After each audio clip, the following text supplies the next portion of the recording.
My name is Michael Guyette, publisher of the Lead Lag Report. It's joining me for the hour is Alasdair Macleod, head of research for Gold Money. Alasdair, introduce yourself here to the audience. Who are you? How'd you get involved and interested in gold and precious metals, and what are you doing today? Well, I'm sort of a pretty old man now. I mean, I first became a stockbroker in 1970, and of course, a year later, we went on to a pure fiat standard. So I struggled to understand that and became what you might call a gold bug in the 1970s. And then the feeling went away, and then I bumped into James Turk, and the feeling came back again.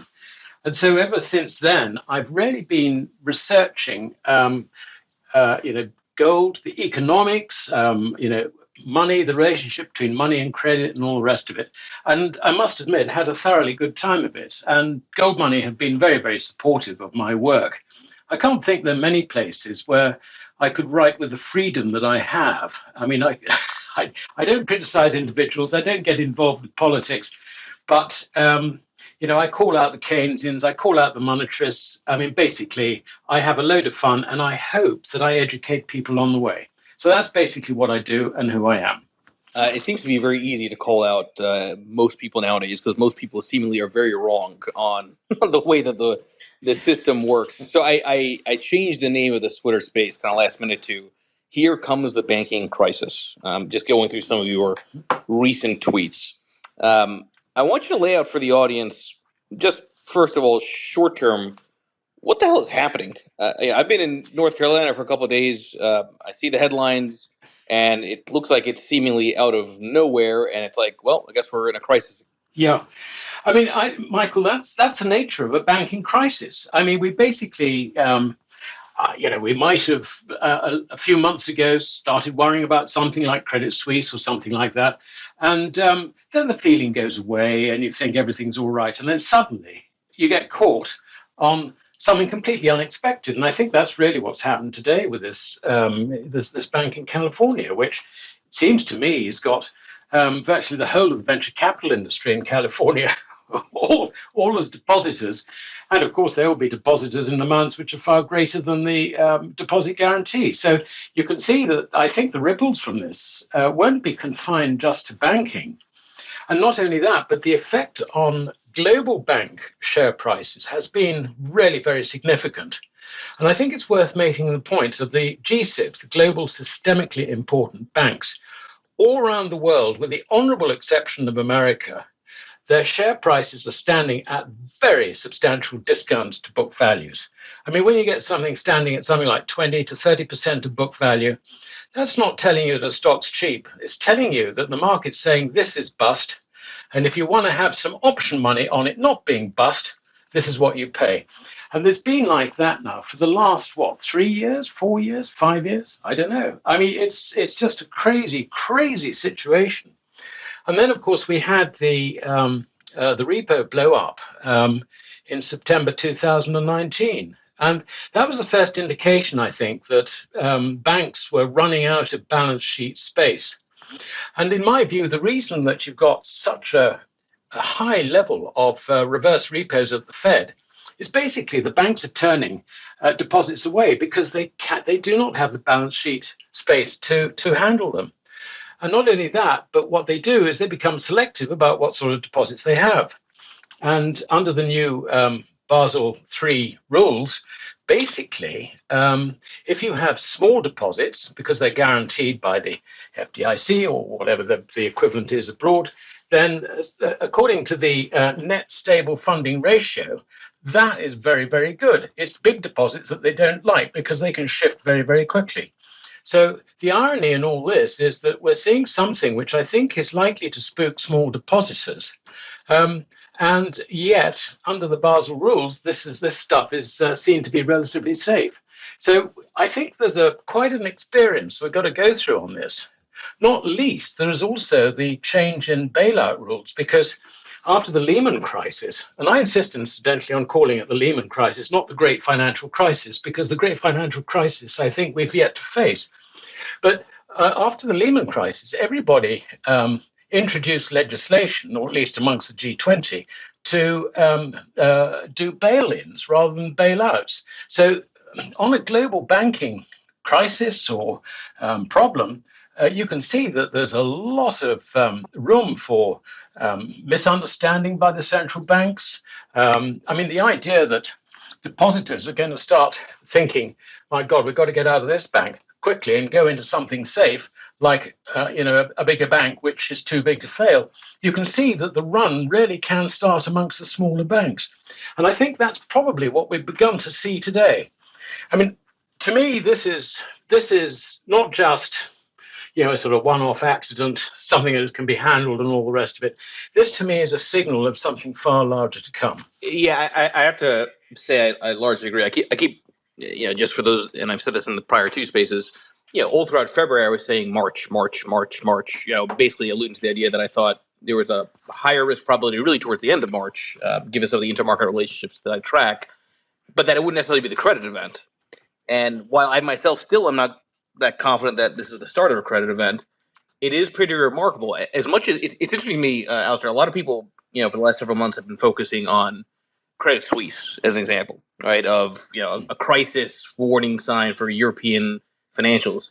If you look at U.S. financials relative to European financials, our bank stocks have done far worse than Europe. I mean, it seems like it's actually the U.S. which is the real problem point this time around. The thing that's crazy about this, Michael, is that the balance sheet ratios in Europe are far worse, certainly amongst the GSIBs, which I look at. I don't look at the regional banks. There's just too many of them for me to look at. But amongst the GSIBs, I mean, we're looking at asset to equity ratios in Japan and in the Eurozone in excess of 20 times. I mean, the leverage on that is absolutely huge. And we're talking about two jurisdictions which went into negative yields. And indeed, in Japan, I think it's up to 2 years, is still negative. 2 years maturities are still negative. I mean, this is not a good starting point for rising interest rates. And in my view, the rise in interest rates is not over yet. I think what's happened is that we've actually come out of that very long period of declining interest rates. We're now into a period of rising interest rates. Either interest rates rise or the currencies get trashed, or both. And I think that is the underlying problem that we have in the banks, because they've got two effective problems. I mean, the first thing that happens, and we saw this with a decent rally in bank shares, some decent profits posted, is that when you get a rise in interest rates, initially it's good for bank margins. That's easy to understand. But then when it gets to a certain point, you find that the losses on balance sheet assets, whether it's bonds or bills or whatever, it's just accumulating losses on their balance sheets from financial assets, and then shortly afterwards you find that you get enormous losses building up from non-performing loans. So, which by the way, are not mark to market daily. This is, I think, the key point. It's most people don't realize it until it's actually a priced asset, but you need a transaction for that.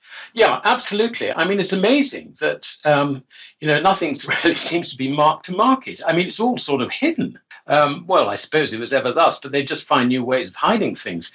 And when you do get an event like this, and banks starting to show that actually they're not half as healthy as the last set of numbers showed, you find all sorts of things come out of the woodwork, and it's far worse than you could possibly imagine on whatever you've been presented in terms of financials. So this is I think this one's going to run and run. And I would say that, I come back to the point that I think this bank failure in America is the start of something which is going to go abroad.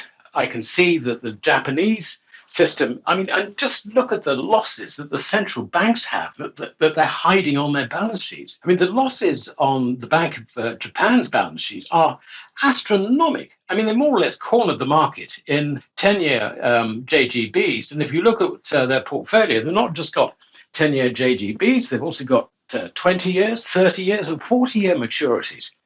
I mean, the price volatility on that for a small change in yield is just absolutely enormous, and it wipes out the bank's capital. The bank's capital is only 100 million yen. And yet I calculated that the losses in this last year alone on that portfolio was in the region of 4,500 times the bank's capital. Now, they all say that a central bank can continue because it can print money and all the rest of it. Yeah, and it's actually quite easy to refinance a central bank because all you do is you make a loan to your shareholder, who is presumably the government, and rebook it on the other side of your balance sheet as equity. Job done. So that's not a problem. But how are you going to do that for the ECB? The ECB has got as its shareholders all the individual national central banks within the euro system. Each of those banks has probably got to get parliamentary approval in order to recapitalize themselves, firstly, and to provide the extra equity to recapitalize the ECB. Now, I can just see that in the German parliament, the Bundestag, I can see the politicians saying, no, hold on, wait a minute. What about these Target 2 loans that are owed to the Bundesbank? There's 1.1 or 1.2 trillion euros owed to the Bundesbank. What's the status of that? Is that a good debt, bad debt? Should we be taking that into account? Could we not be using that, if you like, to get that paid off so that we can recapitalize the Bundesbank that way? So you can see, Michael, that this is a bag of worms. And once the politicians start getting involved, I mean, it's going to be virtually impossible to resolve. And it's global, global, global, global. But that doesn't mean it has to all crater next week, right? So I mean, like 2008 took time to play out, right? I mean, in terms of even the sequence of the returns, even after Lehman Brothers, you had plenty of up weeks. Yeah, no, that's very true. And I mean, I think a very good example of that is that the first signs of this banking failure we had in the UK back in, I think it was late 2007, when Northern Rock, which was one of our rather highly leveraged mortgage lending banks, there was a run on that, and that was closed down the following February. I mean, this is well ahead of the Lehman event, but it sort of gave us a signal, if you like. And I do remember when Lehman failed, there was that moment when you were sort of looking into the abyss and you're thinking, my God, how are they going to get out of this? What's going to happen to us all? It was that horrid, horrid moment. And I think we're going to get there again. And the other thing worth making a point is the sort of Austrian business cycle is actually driven by a bank credit cycle. And if you look at the occurrence of bank crises, or maybe not major bank crises, but it varies from something as bad as Lehman to something that gets papered over, it's a 10-year cycle roughly. And we're now, 13, 14 years since the last one. So this has stretched and stretched and stretched. And the amount of credit that has been expanded on the bank's balance sheets, giving leverage factors, as they say in Japan and in the Eurozone, in excess of 20 times, just indicates that this time it's got the potential to be far worse than anything we saw at the time of the Lehman crisis. And I think another point worth making is that the interconnectivity between banks, major banks, and particularly the GSIBs, is absolutely enormous. We've got the whole of the derivatives industry, if you like. On top of that, what's going to happen to that? Counterparty failures in derivatives are going to be no joke at all. So the central banks are tasked with ensuring that no significant bank fails. They've all got to be rescued. And when it comes to the smaller banks, once you start seeing that there's a few more Credit Suisses around, you cannot afford to just let the smaller banks go under either. So this is going to be very, very testing time. So let's play it out. You have a credit crisis driven by what's going on in the financial sector, banks. The Fed will respond to it at some point, but probably not right away. And it seems to me like the fastest way to break inflation is with a credit event, right? I mean, every credit event is inherently deflationary, at least initially. Then there's reflation that comes after that. I mean, is this sort of the way that inflation ultimately breaks? It's not really about interest rates, but it's about the banking system faltering? Yeah, I would say in the past, the relationship between the bank credit cycle and banks faltering and the purchasing power of the currency, I think that's an established relationship insofar as what happens is you get flights to safety and all the rest of it, and the currency sort of goes through it. But this time, I think it's not going to be the case. We have a real problem, and I would hate to be in Jay Powell's position, because either he deals with the inflation monster, and the inflation monster is going to require higher interest rates than this. It's not just a question of satisfying domestic holders of dollars. It's a question of ensuring that the foreigners don't sell their dollars. And on the last Treasury international capital figures, the TIC figures, the total holdings of foreigners in dollars was around about $30 trillion. Now, that's more than the GDP of America. And I mean, we're talking about investments in bonds. We're talking about treasury bills. We're talking about bank deposits. Bank deposits, I think, around about $6 trillion. And we're also talking about $12 trillion in equities. I mean, the point is that Jay Powell has got to ensure that the foreigners don't start selling en masse. And here, of course, geopolitics kicks in because you've got the Russian situation. You've got Russia teaming up with China, very definitely. I mean, that's no surprise at all. And they're beginning to think about protecting themselves from a currency fallout in the West. And Putin stood up and made a speech at the St. Petersburg International Forum, and that was back in June. And he told the 81 government delegations there quite clearly, why should you hold dollars or euros when they can make those absolutely valueless? Why have your gold stored in locations amongst the Western alliance? And I mean, basically, he's ticked them off that at some stage, the dollar and the euro have got to be sold down. You've got to get out of it, and you've got to get into gold. And this is fascinating because Glaziev, who is his sort of, if you like, economic guru, who's advising on a new trade currency in Central Europe, the Eurasian Economic Union, he's moving towards gold. He's also the man behind the Moscow Gold Exchange. So what we've got, I think, rapidly coming about is a contrast between fiat currencies and a trade currency which will be effectively tied to gold. So the whole foreign interest thing is the thing to watch as far as the dollar is concerned. If the foreigners start selling, then there's a huge problem. Now, I am sure that Jay Powell is aware of this, and I'm sure that this is one reason why he just feels at the moment he can't let go of this inflation tiger, because if he does, there'll be a run on the dollar. And of course, we're all aware that the economy isn't doing that well. You keep on getting figures saying that actually GDP is better than it was, but all GDP is, it's the sum total of the currency value of transactions. And if you debauch the currency, GDP goes up.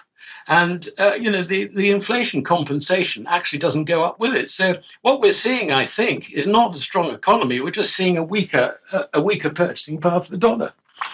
It is interesting. Just even I put that tweet out as we were chatting. So I'm trying to myself get a sense of what the market internally is saying.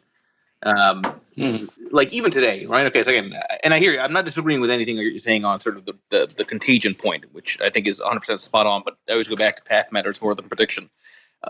You would think that if it's going to be a contagion, and that if we're at the early start of a credit crisis, that emerging markets would get slammed. Not the case today, right? Pretty much flat. If you just look at some of the emerging market funds. If you were to say that this is the start of a credit crisis, well, historically, what happens? The dollar actually rises. Now, to your point, maybe there's other dynamics in the currency landscape that are going to throw off the idea that the dollar acts as a safe haven this time around, like it did last year, where it was the clear risk-off winner. But when you think about the question of whether the market's initial reaction to something happening is right or wrong, how do you yourself assess if it's a mispricing or if it's the start of something bigger? Well, it's an interesting question because I must admit I don't follow markets, in a more general sense as closely as you do, and it hadn't actually occurred to me that what we're seeing is a problem which is really confined to the larger currencies rather than the smaller currencies, smaller economies, whatever. I think one of the problems really also with looking at the effect on currencies is, of course, you see that shifts between dollars, euros, dollars, yen. You've got unwinding of positions going on and all the rest of it. And it's very easy to just think in those terms. But actually, I think what the big Asian story is going to be, it's all going to be about commodities. So I think that the banks will be dumping paper money, if you like, fiat currencies, in order to get stores of needed commodities, copper, oil, whatever. And I think that's why, just looking at the currencies, it's actually going to be rather confusing. But I think the key to it is you're going to see foreigners selling down dollars because that is where they're exposed. I mean, 30 trillion is not a trivial amount. And as far as the equity market is concerned, portfolio is running at about 12 trillion. I mean, if you're a foreigner, do you really need to have an exposure there? You might need to have some dollars to settle trade bills and things like that, but you don't need all that. And of course, this is one of the things which might confuse people because they see the euro begin to sort of rise a bit, and they sort of think, hold on, the financial condition in the eurozone is far worse than it is in America. True, but it depends who's actually got what. Where are they? And it's when things start going wrong, basically you sell the foreign stuff first because you're accounting. If you're a eurozone bank, you're accounting in euros. And to that extent, having dollar investments is a currency risk. Do you need the currency risk when everything's falling apart at home? No, you don't. So I think really in answer to your basic point, it's a mixture of two things. I think the flows that we're going to see are really going to be driven by the repatriation of currency. And at the same time, I think we're going to see flows out of paper currencies going into commodities. And commodities, I think, have got an enormous potential because, I mean, China's plans really are to invest in, sort of, if you like,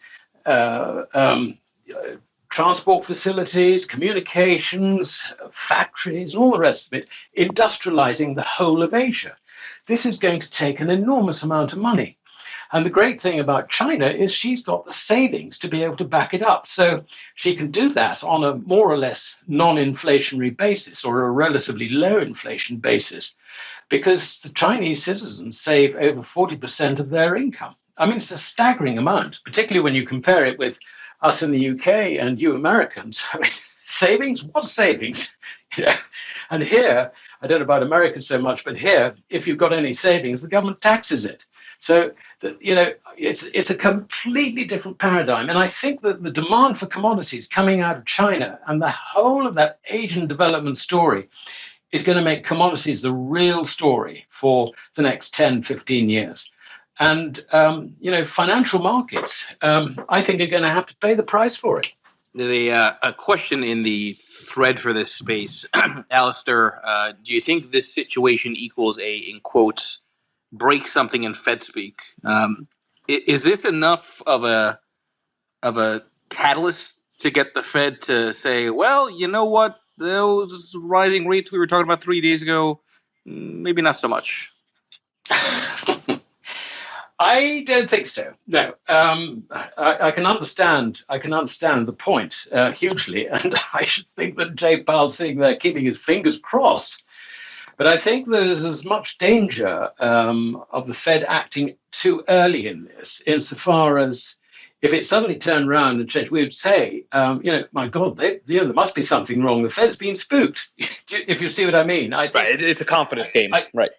Yeah, I think there's a huge element of confidence. I mean, banking is confidence, for goodness sake. I mean, banks are, by definition, illiquid. So, the fact that you have deposits or you're prepared to let a bank owe you money, which is really what a deposit is, basically is, it's based on your confidence that the bank will discharge that obligation to you. And, it doesn't necessarily have the liquidity to do it. So this is, it is a confidence game, entirely that. So, Michael, I think you've got the right word there.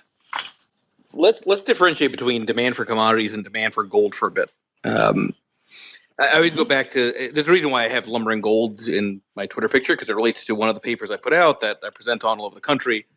And I was just in North Carolina talking about lumber relative to gold as a leading indicator of risk. Gold does fit in the opportunity set of risk-off safe haven assets in the sense that usually when you're in high volatility pulses for equities, like we're seeing today, gold will benefit. There's a bit of a flight to safety trade type of behavior in gold. But for the most part, gold really doesn't correlate to very much, except for those, you can argue fleeting moments of time. That's not an argument for being bullish or bearish on gold. It's just about kind of what drives it.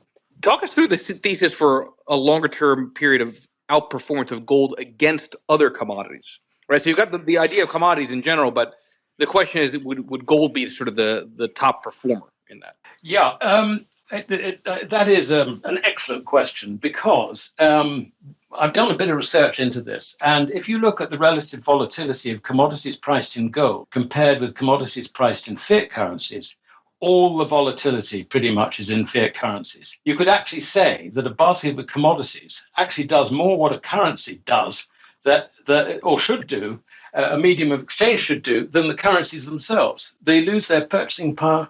There's huge, great swings in it and all the rest of it.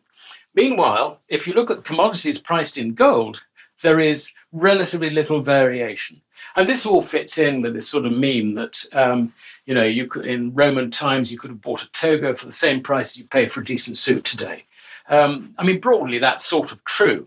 And if that really is true, then by definition, the price of everything in gold basically it doesn't change that much, but we do see those prices change hugely in fiat currencies. So I think the first thing I would say is that assuming there is no sort of dramatic change in relationships generally, then what you're likely to see is rising prices in commodities because the purchasing power of the currency which you account in is going down. So that's the important thing. There will come a point, however, if the fall in currencies does accelerate, where you get a flight out of currencies into something tangible, just to get the hell out of failing paper currencies. Now, at that stage, gold, which is legal money, will be favored. And I think you will find that the prices of commodities measured in gold will tend to fall. It's a relative story. We're nowhere there yet. But so far, where we are in terms of where gold is compared with the price of oil and all the rest of it, we're within about 20% of what oil was priced in 1950, measured in gold. That is interesting. So I think that it's, in answer to your question, there will come a point where a flight into gold, because gold is money, it is the top money, it is Gresham's law, if you like, real beneficiary of Gresham's law. I think you will find that gold will then outperform virtually everything else. But we're not there yet, and we'll see anyway. But those are the two things that I would look out for. Yeah, it's a difficult one to answer because you've got a sort of public face and you've got the behind the scenes reality. And when you get someone like Jay Powell, or in our case, we've got Bailey standing up and prognosticating, you think, no, that's not right. I must admit, actually, getting off target, off the subject slightly, watching the American senators asking questions of Jay Powell. I was absolutely horrified at the lack of understanding of basic economics that these guys appear to have. I felt rather sorry for Jay Powell. I would have started swearing, I think, pretty early on in that procedure if I was him. But we mustn't underestimate the possibility, let's put it that way, that central bankers actually are aware of the dangers that they face. For example, the cooperation between the Fed and the Swiss National Bank, before it became really obvious that Credit Suisse was in trouble, I think is pretty good indication that these guys are very much aware that there are problems out there and they need to coordinate in order to deal with them. The problem really is that it always gets to a stage where the crisis is going to happen, and there's nothing they can really do about it. It's just the way in which things have gone. It's the result of policies. The whole idea of QE, basically, it commits the central bank to paying top dollar, top yen, top euro for its assets, which are bound to go down in value. And that's actually what's happened. So they've got themselves committed into policies which were destructive. But there's nothing they could do about it. It's the political reality, and it's also the way in which they analyze the economics of it. They don't understand economics. Some of them understand money. I don't know that they do at the top of the tree, but some of the advisors within the central banks do understand money. They do understand credit. But when it comes to that big picture economics, I'm afraid they're failing hugely. So, I don't know that I can add really to that. Just taking a look again as we're chatting, because I'm playing catch up myself from the last couple of days of traveling. I did a quick calculation, just given the regional banks, which I know you mentioned you don't necessarily kind of pay too much attention to relative to the large ones, but the regional bank ETF this week is down more than any other single week during the COVID crash. Which Yeah, is it's really disastrous, isn't like it? it. I mean, Yeah. you can look at what's happening this week, and suddenly, it's like, yeah, actually, that it kind of looks crashy. Yeah, yeah, I'm afraid it does. Yeah, absolutely. And it's an interesting turnaround on events because we've all been looking at the GSIBs and indeed the regulators, I think, from the Bank of International Settlements downwards, who produce all this Basel III stuff. They've been looking at the big interconnected international banks and ignoring the stuff sort of way down the pile because that is that's down to local regulators, et cetera, et cetera. They don't concern themselves with that. It's the international stuff. But it could be that that's where the danger comes from. It's sort of chaos theory, if you like. The old story about a butterfly in the Brazilian jungle, and 2 months later you've got a hurricane somewhere. So it could well be that. What are some of the other things that you're observing from the international front? I mean, look, I myself have been very loud on this idea that I think the era of large cap U.S. dominance is probably over from an asset allocation perspective. That you don't have that QE tailwind, and even if QE were to come back in full force, who the hell knows if it would respond the same way that it did from 2013 onward. Any other kind of interesting areas that either look higher risk or look really interesting opportunistically? I mean, I'm with you on the commodity cycle. I'm with you on gold. But what about anything just from a country perspective or equity perspective? Um, I really don't get involved with that stuff anymore, Michael. I mean, I can make general comments. I sort of really look at it from an economist's point of view and also an analyst of credit's point of view. I mean, you can make stories up about, okay, commodity related, you've got to go, lithium, or you've got, I don't know, cobalt, or, silver. Silver is bound to, I mean, that's got left way behind. I mean, I just don't understand why it's priced where it is, but that it is priced where it is. I think one thing I would say is that you've got to also think in terms of capital flows, and Asia is determined to do away with the dollar. And I know that my American friends think that, well, okay, we can see that, but it's going to take a very long time. They still need the dollar, et cetera, et cetera. But they're coming up with plans, definite plans to do away with the dollar. And the thing that's changed really since sanctions were introduced against Russia and SWIFT was closed down is the realization that they've got to protect themselves from a failing fiat currency system. So I don't think it'll be very long before we get an announcement by Sergei Glaziev, the guy I was referring to earlier, who's doing the planning on this, of a new trade currency whereby all the exchanges, commodity exchanges in Asia will be pricing in gold. And so you will go and you buy in gold. The new currency will be a basis for the banks to provide credit for trade finance, et cetera, et cetera. Now, the moment that happens, I tell you, our fiat currencies are in intensive care, and not only in intensive care, but with a death sentence over them. And it could actually happen very, very quickly. If it does happen, then almost anything is going to be a bad investment in that sense. And this is why I think that really what people have got to look at, I mean, I'm talking about really individuals, not so much, the institutions and so on. But what individuals I think have got to look at is they've got to look at increasingly at how to protect themselves against these events. And the only way you can do it is to get into legal money. And believe it or not, since Roman times, going all the way back to the 12 tables in, 450, 448 BC, legal money has been gold. And the great J.P. Morgan testified in front of Congress or Senate, one of the two, said that, money is gold and the rest is credit. And he was dead right. Legally, that is the position, even if a government turns around and produces rules or regulations to stop you actually owning the stuff. Meanwhile, if you can get some gold, get some silver, whatever you feel is necessary to insure yourself against an event that is becoming increasingly likely, And that's the closest I will get to giving anyone investment advice. It's not investment advice, basically, because it's an advice to just get the hell out of investments, if you like.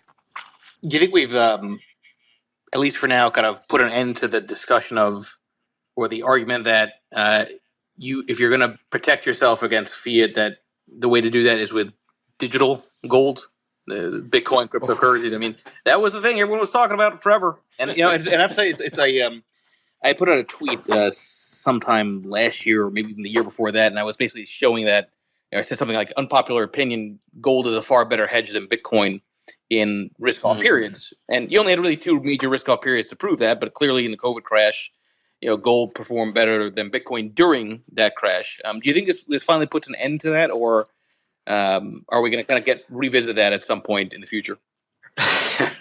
Well, I think this crypto thing is actually rather dying. The first thing I would say about cryptocurrencies is that they are not legal money. And anyone who's sort of trying to make an argument for Bitcoin basically is an anarchist, I think, in that sense. Bitcoin is not legal money. Not only that, but it doesn't have the status of money, which is very, very important. Now, what I mean by this is if you've got a painting on your wall, let's say of Degas or something like that, someone comes in, breaks into your house, steals it, it disappears, you have lost a painting worth a hell of a lot of money. If subsequently you discover that it's somewhere else, that painting is still your property, even though it might have gone through a reputable auction house, it might have been bought by someone completely unaware that it was a stolen property. He's got no right to it, none whatsoever. But the position with money and credit is different. In that case, if someone steals your wallet and you got $1,000 in it, whatever, and goes and spends it, then you cannot reclaim that money off the shopkeeper or, if you like, the bank or whatever, which was in receipt of that money, unless it was a party to the theft. Now, this is very important because in Bitcoin's case, it is not legal money. And not only that, but the blockchain means that the authorities actually do have a trail which they can work through. So if in the past your Bitcoin has been owned by someone who obtained it, say, through theft, through money laundering, through tax evasion, whatever the authorities can dream up, then they can take that off you. And if you refuse to, and bear in mind that if you bought it through an exchange, the exchange will have all the details, because, from the KYC and all the rest of it, so that, this is something which actually not only cannot work as money, it is not legally money, and I think it's a situation which is basically going to die. And you can see the authorities are just letting the whole of the ecosystem around cryptocurrencies gradually disappear into bankruptcy. That is now happening, and it's happening. We're seeing this now with exchanges going down and all the rest of it. And I think that is a process where the authorities will say, well, we told you so. We didn't do anything to bring about the misfortune of everybody losing their money in this and all the rest of it. But I think it's a lot easier for them to do it with Bitcoin falling, say, from 20,000 as opposed to 60,000. So in my mind, do not confuse Bitcoin or any other cryptocurrency with real legal money. It could be a very costly mistake. Yeah, just to sum that up, the policymakers are protecting themselves, not investors. That's really what it is. And in I hate to say in fairness, but they probably go back and say, well, listen, you guys wanted a free market. Everybody loves a free market until there's losses. Yeah. This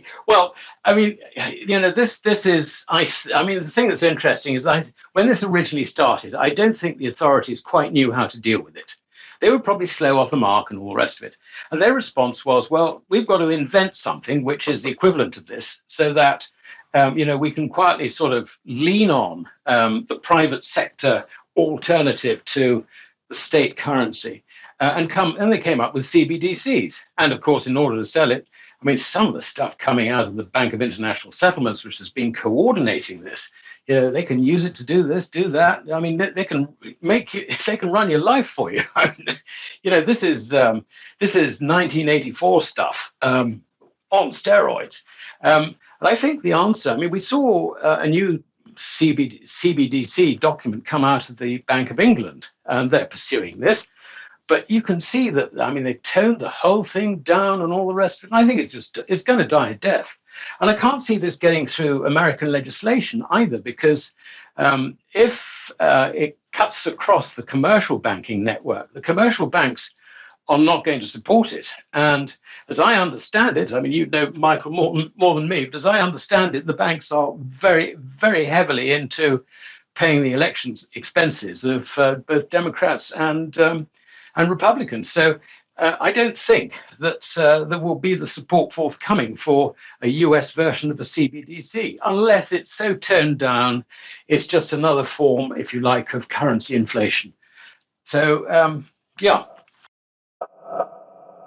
Absolutely, absolutely. I mean, it's not just it's not just us. I mean, the Europeans have got real problems. You just look at what's going on in Germany in terms of prices. I mean, today they had food price inflation was well over 20%. Pasta was up 33%. And there's something else which was 100%. I can't remember what it was, but I mean, it is crazy. You're absolutely right.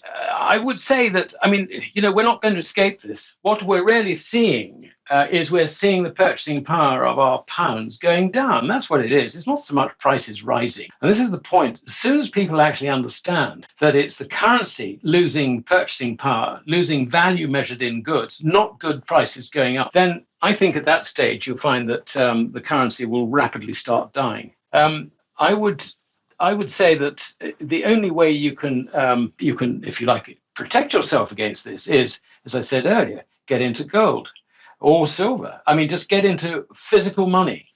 You know, so it's corporeal. Is a corporeal asset, an asset which is tangible. Debt is an incorporeal asset. It's an asset which is not tangible. And at the moment, what we have is debt, which a lot of the people you're talking about, they've got debt, is all denominated in another corporeal asset, if I can say the word properly, which is central bank currency. It's not tied to anything. And that, I think, is we're beginning to see the, if you like, the foolishness of this situation. And I would also make another point, which may be a bit more worrying, I think, for our UK listeners. And that is that if you look at the yield in the bond market, it is less than the equivalent yield in the US Treasury market.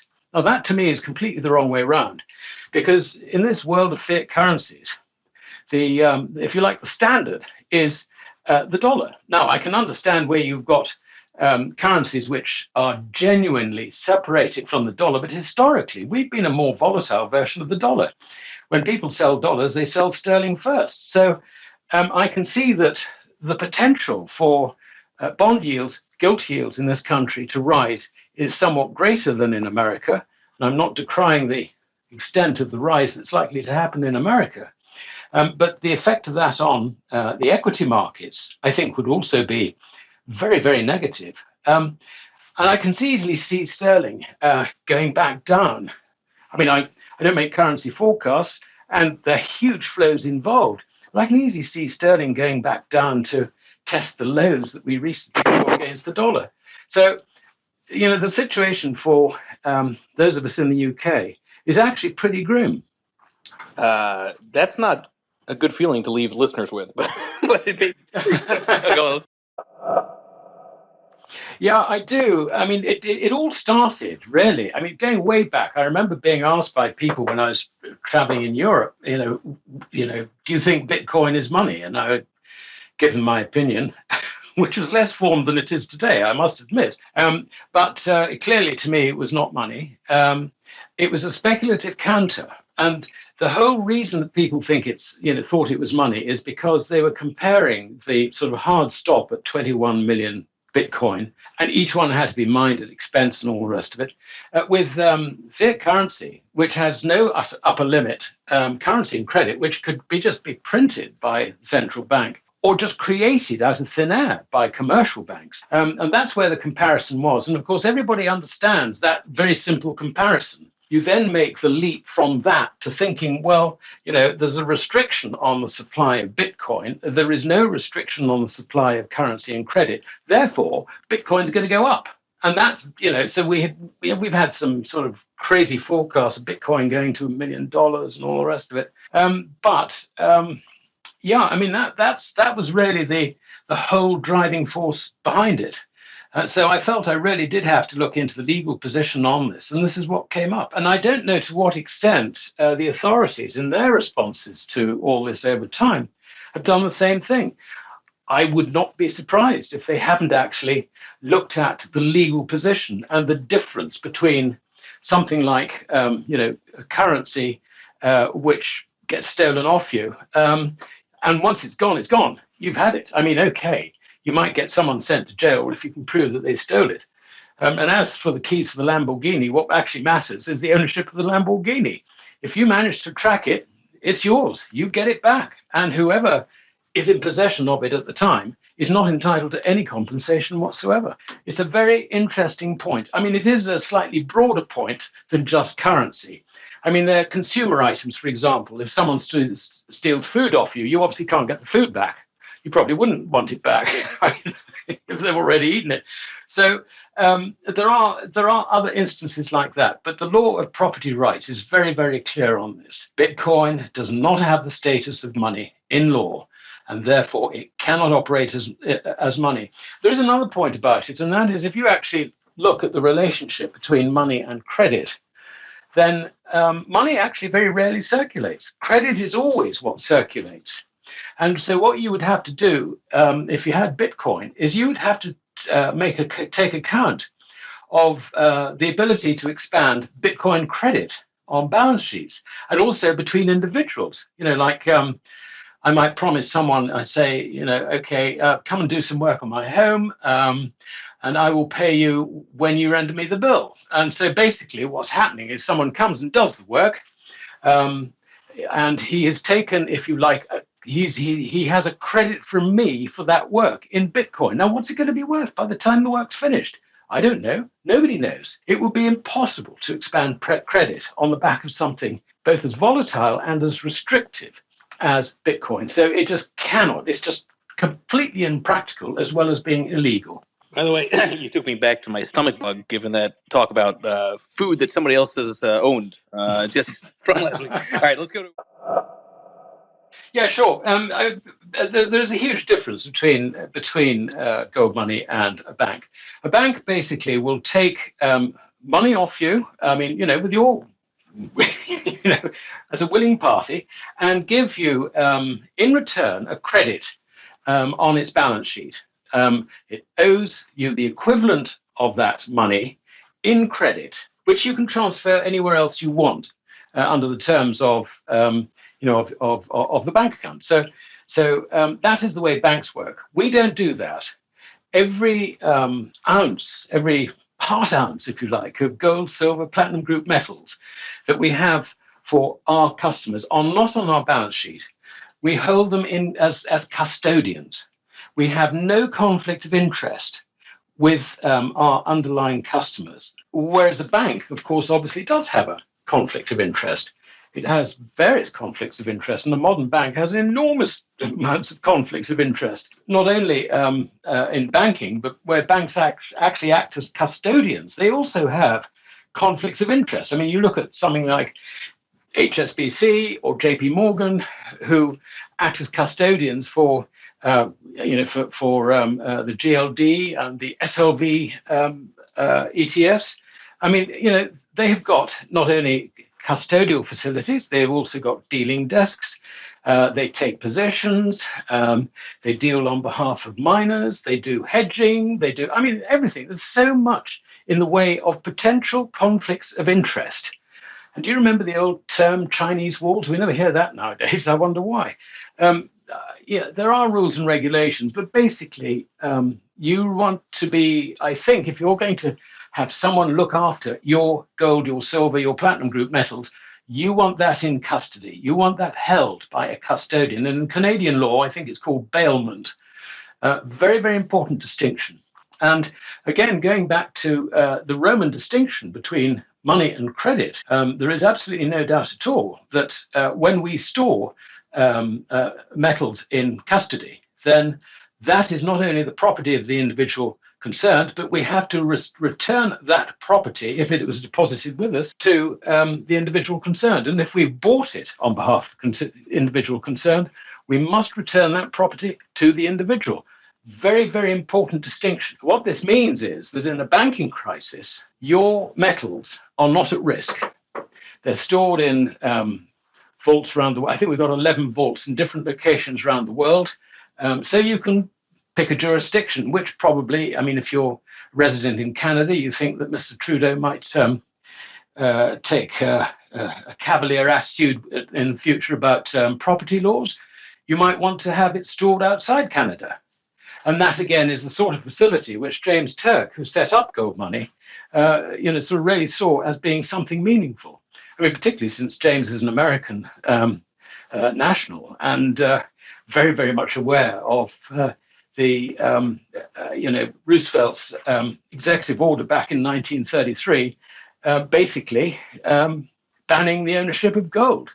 So the answer basically is that we're not involved with banking at all. You've got to understand this distinction between a bank taking your money and putting it on its balance sheet as a liability to you, and an organization not operating as a bank, but acting purely as in a custodial function. That's what we do with Gold Money. And yes, I'm still involved with Gold Money. Great. I think that's a good place to wrap this Twitter space up. Again, everybody, please make sure you follow Alasdair Macleod here on Twitter. Check out his various writings, Gold Money, obviously. I have another space in about an hour. We'll see if the market somehow can magically turn green between now and then. Thank you, Alasdair. I do appreciate it. Thank you for joining. That's very much my pleasure. Thank you for having me, Mike. Cheers, everybody.